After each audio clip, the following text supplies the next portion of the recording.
Bonjour à toutes et à tous et bienvenue dans cette troisième vidéo de présentation sur la Ondine. Aujourd'hui on va s'attaquer un petit peu plus en détail de la bête. Pour l'instant on n'est pas vraiment rentré dans tout le corps, mais on va aujourd'hui du coup s'intéresser à tout ça.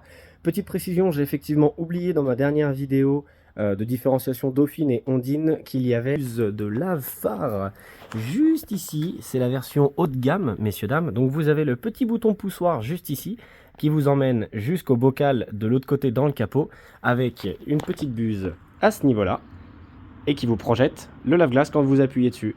C'est de la merde, ça marche pas, à haute vitesse, tout est plus à côté que dans l'habitacle. La pluie, c'est un peu bouché sur la buse, ça coule par ici parce que du coup, bah forcément, ça force sur la pompe, mais ça a le mérite d'être là. Voilà.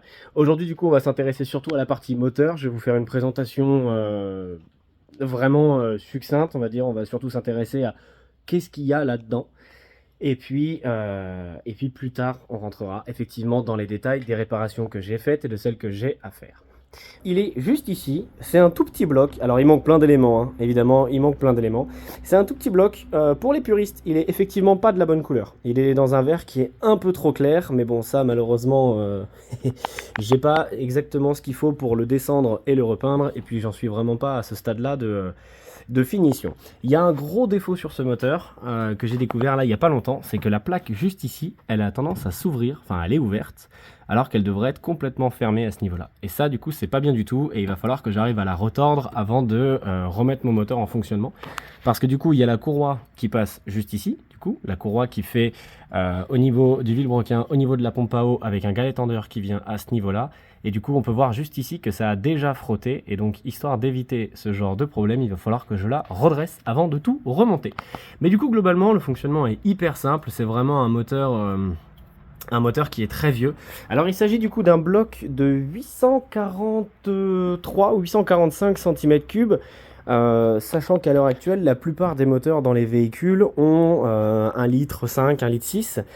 C'est un 4 cylindres, donc c'est déjà quand même effectivement pas mal. Et il développe la puissance astronomique de 30-31 chevaux. Ça dépend des versions. On entend un peu de tout. Il est du coup en position de sac à dos, en porte-à-faux arrière, c'est-à-dire que le poids est derrière les roues arrière et le véhicule est une propulsion. Donc pour tout ce... Oui, ça glisse bien et c'est assez rigolo du coup parce qu'effectivement comme c'est très léger, ça se place facilement et non, je devrais un véhicule de 60 ans. Mais sachez que effectivement ça marche. Donc pour les éléments, c'est elle qui me pose problème en ce moment, la pompe à eau parce qu'elle est un petit peu fuyarde juste ici. Alors du coup effectivement c'est pas très accessible. Juste là, j'ai quelques gouttes et puis vous pouvez voir du coup que ça coule un petit peu partout, mais pour la démonter, il faut passer l'axe qui est juste derrière ici et le ventilateur, et donc en fait, en termes de place, c'est l'enfer. Donc je sais pas trop comment je vais m'en sortir, je vais en chier. Mais ça va le faire, voilà. Donc vous avez du coup la pompe à eau qui est absolument inaccessible, juste ici. Le bouchon de remplissage d'huile juste là, le liquide de refroidissement qui est juste ici et qui du coup passe dans tout le radiateur et dans tout le système. La grande classe, vous avez une baladeuse juste ici, alors qui n'est pas vraiment une baladeuse, mais qui est juste une ampoule toute conne, mais du coup ça vous permet même de nuit de pouvoir faire quelques réparations sur votre véhicule. C'était vraiment pensé pour faire face à tout. À l'époque, c'est incroyable comment ils étaient prévoyants, on va dire. Donc vous avez ensuite forcément le démarreur qui est juste en bas. Vous avez tout ce qui va être l'allumage à ce niveau-là, donc avec la tête de Delco, les bougies, la petite pompe à essence, on va dire ça. Et c'est là où du coup il va y avoir le plus de modifications. Comme vous pouvez le voir ici, c'est pas vraiment les durites de base. Là j'ai une poire, il y a quand même pas mal de modifications que j'ai fait à ce niveau là pour empêcher quelque chose qu'on appelle le vapor lock, mais je vous expliquerai plus ça dans la vidéo dédiée au carburateur. Vous avez en termes de normes de sécurité quelque chose d'hyper important. Vous avez le bouchon de remplissage d'essence qui est juste là dans le moteur. Voilà, donc quand vous venez de faire genre 4-5 heures de route, qu'ici c'est absolument bouillant, et ben vous faites l'essence ici. Voilà. Vous prenez votre pistolet et puis vous êtes dans le compartiment moteur. Donc la moindre goutte d'essence qui passe à côté, vous risquez le champignon atomique, quoi. C'est génial. Voilà, c'est vraiment une super idée. Pourquoi ne pas l'avoir mis là? Eh ben je sais pas. Voilà. Mais en tout cas, sachez qu'effectivement, à chaque plein, C'est une épreuve, sachant que du coup vous avez une boîte à air qui vient se mettre juste ici avec le système de ventilation dans l'habitacle, parce qu'on parle quand même d'un véhicule de grand luxe. Donc en plus de ça c'est pas très accessible, c'est un peu de la merde, mais voilà, c'est comme ça que ça se faisait à l'époque. Les normes de sécurité, on en avait pas grand chose à faire. Ensuite vous avez du coup un petit cric qui est rangé juste ici, et ça c'est vraiment pratique pour le coup, c'est vraiment astucieux. Il y a une plaque qui a été soudée directement sur le châssis pour pouvoir y caler le cric. C'est vraiment pas mal du tout. Et puis après vous avez du coup les différents boîtiers avec voilà, tout ça c'est d'origine, hein. C'est-à-dire que c'est logique, vous avez des câbles qui se baladent comme ça partout. Vous pouvez attraper vos ampoules directement et puis les sortir de vos phares juste en tirant dessus. Voilà, c'est vraiment la logique de l'époque, on va dire, de ces années-là. Et effectivement, comme tout modèle qui se respecte de cette année, vous avez la possibilité de mettre une clé juste ici pour un démarrage manuel en faisant tourner directement le bas de votre moteur. Voilà, globalement, c'est ça. Et donc effectivement, j'ai démonté pas mal de choses, notamment pour pouvoir accéder à la pompe à eau qui est inaccessible. Donc juste ici, normalement, on a le collecteur d'échappement, que je vais vous montrer juste après, sur lequel se monte le carburateur, sur lequel se monte le filtre à air juste ici. Et ici, du coup, vous avez la boîte avec le filtre habitacle, on va appeler ça, et avec du coup le système de ventilateur qui vous emmène une partie en fait, c'est-à-dire que le liquide de refroidissement qui est bouillant va rentrer là-dedans. Dedans, il y a une turbine qui va vous emmener l'air chaud là-dedans, qui va vous emmener jusqu'à l'habitacle. Ça ne marche pas. Enfin, ça marche, mais je l'ai conduite en décembre parce qu'elle a fait du coup véhicule balai d'un mariage. C'était très long et c'était très froid. Et du coup, voilà pour la partie moteur. Donc, j'ai tout démonté. Donc là, on a effectivement notre système du coup de ventilation avec un filtre habitacle, hein, ni plus ni moins. C'est exactement ce que c'est. Donc, il est en treillis métallique. C'est quand même assez dingue pour l'époque. Il a besoin d'un petit coup de propre, mais bon, de toute façon, pour ce qui sert, c'est pas grand-chose. Ici, vous avez du coup le fameux collecteur d'échappement.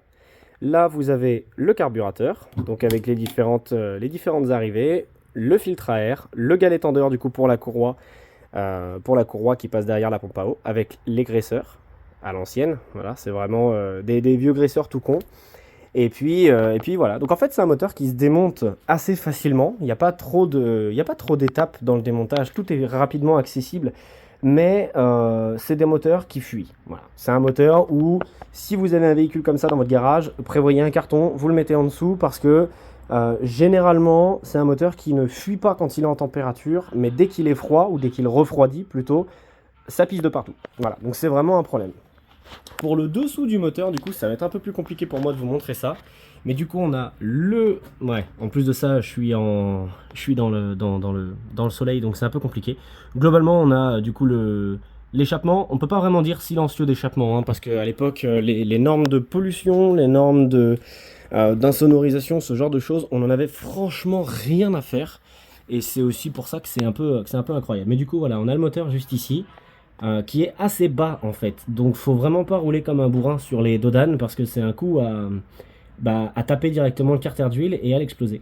Et puis du coup après on a l'ensemble boîte et pont qui est un peu plus loin, mais ça on pourra effectivement le voir d'un peu plus près dans des vidéos qui sera dédiées. Mais du coup ça c'est vraiment pour le premier tour du moteur. Comme vous pouvez le voir, du coup la culasse se tient simplement avec deux vis en papillon. Vous dévissez ça, vous enlevez, et puis vous avez accès du coup à toute votre rampe, vos culbuteurs et le haut de vos soupapes. C'est quand même plutôt incroyable. C'est quand même assez magique de se dire ce genre de choses. Et donc, effectivement, si le moteur est à l'arrière, qu'est-ce qu'il y a à l'avant de ce fameux véhicule? On va aller voir ça tout de suite, parce que, encore une fois, ça regorge d'histoires en tout genre. Alors, la poignée pour ouvrir, elle est dans l'habitacle. Elle est juste ici. Donc là vous avez vos arrivées d'air, on va dire, avec ce système d'ici où vous tirez et vous poussez pour fermer un clapet qui se trouve juste en bas pour vous envoyer l'air à vos pieds, ou si vous le fermez ça vous enverra l'air en haut du coup. C'est pareil, c'est un système qui marche mais en fait ça marche pas. Et du coup la poignée pour le capot elle est juste ici. Hop, il y a juste à la lever, juste on va dire ça comme ça. Et puis ensuite il faut ressortir, donc c'est une galère sans nom. Et puis du coup vous pouvez l'ouvrir, et l'ouverture est quand même assez sympa. C'est l'ouverture typique on va dire des vieilles bagnoles, donc ça s'ouvre par l'avant, donc c'est quand même assez sympa. Ici, du coup, vous avez le fameux bocal de liquide lave-glace, donc qui n'apparaît pas sur les véhicules, sur les Dauphine, qui n'apparaîtra du coup que sur les Ondine ou sur les versions qui ont été fiabilisées. Les différents numéros de châssis et les différents frappés d'usine qui confirment du coup la bonne provenance de la voiture. Et ensuite, du coup, vous avez la batterie qui est juste devant. Donc, c'est une batterie 6 volts. Effectivement, l'alimentation de ce véhicule étant des années 60, ce n'est pas un modèle 12 volts. Donc, quand vous changez des ampoules, quand vous changez quoi que ce soit, c'est vraiment très spécifique. Il n'y a pas d'alternateur comme sur un véhicule récent. On est avec une dynamo. Et tout ce qui vient et tout ce qui provient, on va dire, du système électrique fonctionne en système 6 volts. Donc, c'est vraiment spécialisé. À chaque fois que vous allez chercher des pièces pour ce type de véhicule, vous pouvez pas aller chez Noroto. Voilà, typiquement, je vais le dire comme ça, je ne cite que, mais c'est un exemple parmi tant d'autres. Tous vos systèmes électriques fonctionnent en 6 volts et pas en 12. Alors, il existe effectivement des véhicules qui ont été fiabilisés et qui ont été modernisés avec un système 12 volts, mais ça demande de refaire l'intégralité de la voiture avec du coup une batterie 12 à l'avant, donc ça nécessite également de refaire de la tôlerie. Parce que du coup, je ne sais pas si vous imaginez, mais une batterie 12 volts, bah, ça ne tient plus à l'avant. Ou alors, ça demande de décaler le bocal de liquide de frein qui est juste devant. Bref, ça existe effectivement, mais globalement, c'est pas ce qui est demandé. Les petits détails, encore une fois, quand on ouvre le capot à l'avant, quand on le ferme, il ne faut pas le lâcher parce que ça risque d'abîmer la gâche, ça risque de la casser. Et c'est chiant, voilà, c'est chiant de casser ce genre de gâche. Pareil, je fais un zoom sur ce qui tient le capot, parce que du coup il tient tout seul. C'est juste un système d'agrafe, on va dire.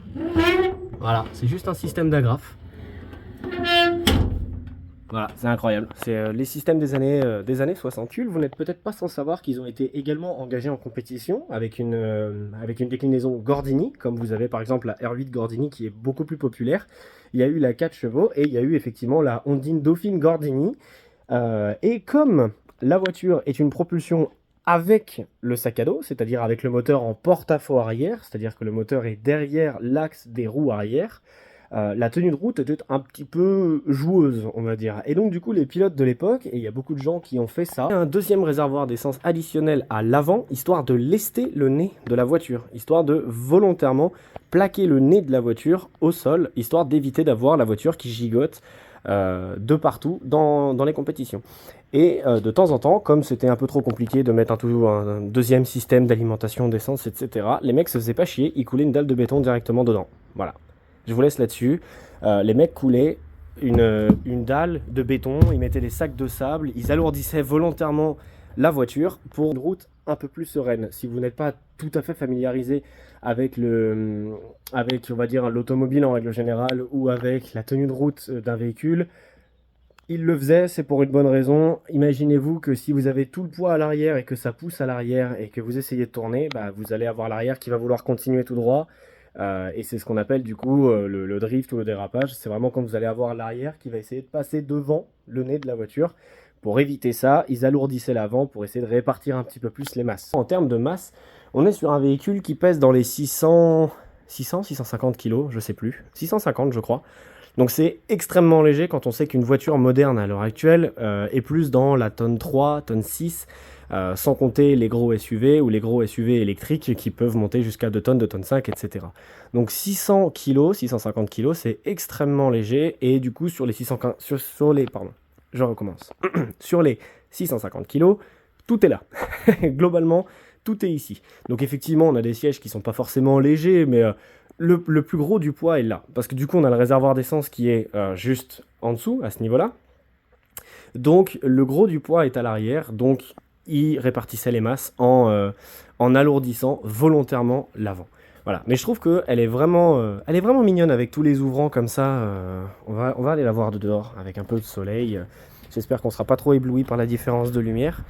Mais du coup, voilà, on ne la voit absolument pas, c'est dommage. Et du coup, ça fait une cinématique d'ouverture qui est un peu sympa.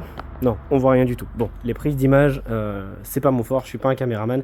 Et encore une fois, dans mon garage, je n'ai pas des masses d'espace. Mais du coup, voilà, ça c'était vraiment pour toutes les parties d'anecdotes, on va dire, sur la partie moteur de ce fameux véhicule. C'est quand même plutôt joli. Voilà, c'est quand même un bel objet qui a besoin de beaucoup d'entretien. et surtout de beaucoup d'amour. Si jamais vous... Je vous raconterai une histoire dans la prochaine vidéo. Je vous raconterai l'histoire de l'achat de ce véhicule, de pourquoi celle-ci et pas une autre, et puis et de tout l'amour qu'il va falloir lui donner si j'ai comme moi de vous lancer là-dedans. Je vous raconterai un petit peu mon parcours, histoire que ça vous fasse, je sais pas, réfléchir. En tout cas, si vous posez la question d'acheter ce genre de véhicule, en vrai, oui, pourquoi pas, mais voilà, je vous donnerai mes conseils, on va dire, pour éviter de faire des bêtises comme j'ai pu en faire. Je vous parlerai justement de mon expérience personnelle. Voilà. Sur ce, j'espère que cette petite vidéo sur le moteur et la présentation, encore une fois, de la Ondine vous a plu.